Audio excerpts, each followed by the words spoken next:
하루 10분 디지털 경제 뉴스 디지털투데이 데일리픽입니다. 중국의 IT 브랜드 샤오미가 전기차 사업에도 뛰어들 준비를 하는 것으로 알려졌습니다. 아직 정식 사업 진출은 아니지만 관련 연구, 개발을 진행하고 있다고 밝힌 것인데요. 샤오미는 지난 21일 공식 성명을 통해 전기차 시장에 지속적인 관심을 더했다면서 관련 연구 및 개발을 진행하는 등 전기차 산업 진출을 위한 준비를 하고 있다고 밝혔습니다. 그러나 샤오미는 전기차 사업 진출이 아직 확정된 것은 아니며 구체적인 프로젝트를 추진하는 것도 아니라고 덧붙였습니다. 샤오미가 전기차 사업 진출을 모색한 것이 최근 일은 아닙니다. 2015년부터 본격적인 자동차 전장 기술 개발을 시작했습니다. 샤오미는 자체적으로 전장 관련 특허가 800건이 넘는 등 자동차 전장 기술에 관해서는 상당한 기술력을 축적한 것으로 알려졌습니다. 특히 최근 C2X로 불리는 커넥티드카 분야에서 연구 개발이 적극적입니다. 지난해에는 전기차 스타트업 바오준 소형 전기차 E300에 샤오미의 IoT 기반 전장 시스템을 제공하면서 기술력을 증명하기도 했습니다. 인공지능 기술을 활용해 사용자가 원하는 립스틱 색깔을 정확히 찾을 수 있는 기술을 샤넬이 선보였습니다. 외신은 명품 패션 브랜드 샤넬이 립스틱 컬러를 빠르게 찾아주는 립 스캐너 앱을 발표했다고 전했는데요. 립 스캐너는 사용자가 원하는 색깔을 스마트폰 카메라로 촬영해 전송하면 인공지능이 해당 색깔을 분석 비교해 샤넬 립스틱 중 가장 유사하거나 어울리는 색깔의 제품을 선정해 보여줍니다. 샤넬 립스틱 제품은 약 400개의 서로 다른 색상을 제공합니다. 때문에 전문가가 아니면 이를 하나씩 비교해 선택하기가 쉽지 않죠. 립 스캐너는 이러한 작업을 소비자가 직접 할 수 있게 도와주는 앱입니다. 단순한 색상 식별뿐만 아니라 AI 분석을 통해 유사한 색깔과 추천 색깔까지 선별해 구매까지 연결해 준다는 점이 차별 포인트입니다. 앱 하나가 립스틱 전문가이자 영업사원 역할을 하는 셈이죠. 샤넬 측은 장차 맞춤형 화장품 및 메이크업, 스킨케어에 이르기까지 비대면 스마트 뷰티 서비스를 제공하는데 중요한 시발점이 될 것이라고 밝혔습니다. 싸이월드 Z는 웹 서비스와 모바일 서비스를 오는 5월 동시 오픈한다고 밝혔습니다. 당초 싸이월드 Z는 이르면 내달 싸이월드 웹 서비스부터 선공개할 예정이었으나 기존 트래픽 데이터 분석 결과 모바일 접속 비중이 95%를 차지해 웹과 모바일 버전을 동시에 공개키로 했다고 설명했습니다. 현재 싸이월드는 국내 모바일 플랫폼 콘텐츠 제작사인 FX 기어를 통해 기존 서비스 복구 및 모바일 버전 개발을 진행하고 있습니다. 이번 싸이월드 모바일 버전 개발 프로젝트의 리더는 FX 기어의 최강진 대표가 직접 맡았습니다. 싸이월드 모바일 앱에는 1999년 개발된 오리지널 미니미의 고화질 버전과 새롭게 출시되는 디지털 미니미가 적용됩니다. 일본은행이 올 상반기 중앙은행 발행 디지털화폐 시범 서비스 추진 계획을 다시 한번 확인했습니다.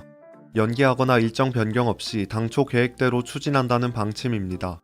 일본은행은 먼저 민간 금융기관과 협력해 단계적으로 디지털 엔화 시범 사업을 진행할 계획입니다.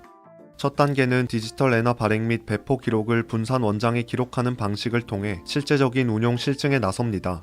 1년가량 실증 시험을 거친 뒤 그 결과에 따라 본격적인 민간 활용 등 후속 단계를 추진합니다.